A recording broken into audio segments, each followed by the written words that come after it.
और अब बात देश की आन बान और शान बढ़ाने वाले इसरो की। इसरो यानी भारतीय अंतरिक्ष अनुसंधान संगठन ने फ्यूचर टेक्नोलॉजी पर काम शुरू करने का ऐलान किया है।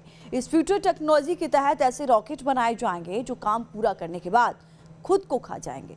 जी हाँ, इसरो ऐसे सैटेलाइट्स बनाने पर काम कर रहा है जो अपनी उम्र पूरी करने के बाद खुद ब खुद गायब हो जाएंगे।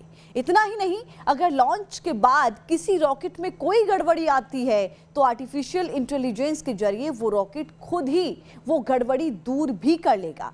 यानी अब वो दिन दूर नहीं है जब हिंदुस्तान तमाम दूसरी तकनीक के साथ ही अंतरिक्ष में भी अपनी बादशाहत कायम कर लेगा। 10, 9, 8, 7, 6, 5, 4, 3, 2, ये dia Prajurit luar 1, 0। अंतरिक्ष में नई इबारत लिखने वाले भारतीय अंतरिक्ष अनुसंधान संगठन यानी इसरो को लेकर एक बात दुनिया में बड़ी फेमस है, और वो ये कि जहां बाकी दुनिया के तमाम मुल्कों की कल्पना की उड़ान थम जाती है, वहां से इसरो की उड़ान का टेक ऑफ शुरू होता है। और ये बात यूं ही नहीं कही जाती। दुनिया में भारत का इसरो अकेला ऐसा स्पेस ऑर्गेनाइजेशन है जिसके नाम एक साथ 100 से ज्यादा सैटेलाइट को छोड़ने का कीर्तिमान दर्ज है। इसरो किसी हॉलीवुड मूवी के बजट से भी कम के बजट में चंद्रयान मिशन को अंजाम दे सकता है। ये इसरो ही है जो 300 विदेशी सैटेलाइट को लॉन्च करने का कीर्तिमान बना चुका है। और अब इसरो ने नामुमकिन को मुमकिन बनाने वाले एक नए अभियान की शुरुआत कर दी है, जिसकी अब तक सिर्फ कल्पना भर की जा सकती थी। उस कल्पना को इसरो हकीकत का नया आकार देने जा रहा है। इसरो ऐसा रॉकेट बनाने की दिशा में काम कर रहा है जो खुद को खा जाएगा। इसरो ऐसा सैटेलाइट बनाएगा जो अपनी उम्र पूरी होने पर खुद ही नष्ट हो जाएगा। ऐसी एक दो नहीं बल्कि इसरो एक साथ ऐसी 46 फ्यूचरिस्टिक टेक्नोलॉजी पर काम कर रहा है।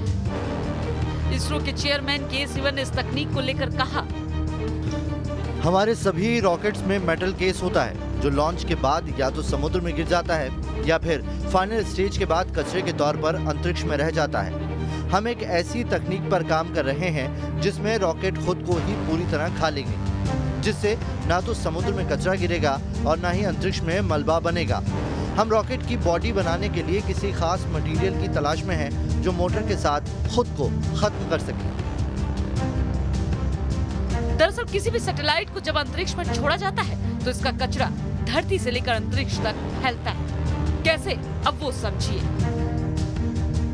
जिस हाई स्पीड रॉकेट के जरिए सैटेलाइट को अंतरिक्ष में लॉन्च किया जाता है, वो रॉकेट सैटेलाइट को पृथ्वी की कक्षा से बाहर भेजकर वापस धरती पर आकर गिरता है। रॉकेट का ये मलबा ज्यादातर महासागरों में जाकर गिरता है, जिससे महासागर सालों तक दूषित होते रहते हैं। इसके अलावा अंतरिक्ष में जब सैटेलाइट की लाइफ साइकिल पूरी हो जाती है तो सैटेलाइट का अवशेष अंतरिक्ष में कचरे के तौर पर बिखर जाता है।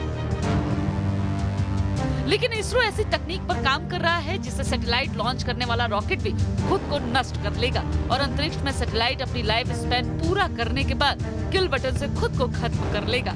आसान भाषा में कहे तो इससे ना तो धरती पर प्रदूषण फैलेगा और ना ही अंतरिक्ष में।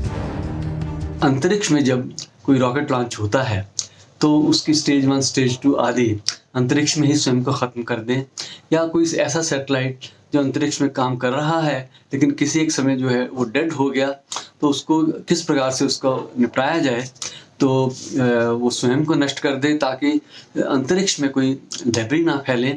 उस टेक्नोलॉजी पर इसरो काम कर रहा है।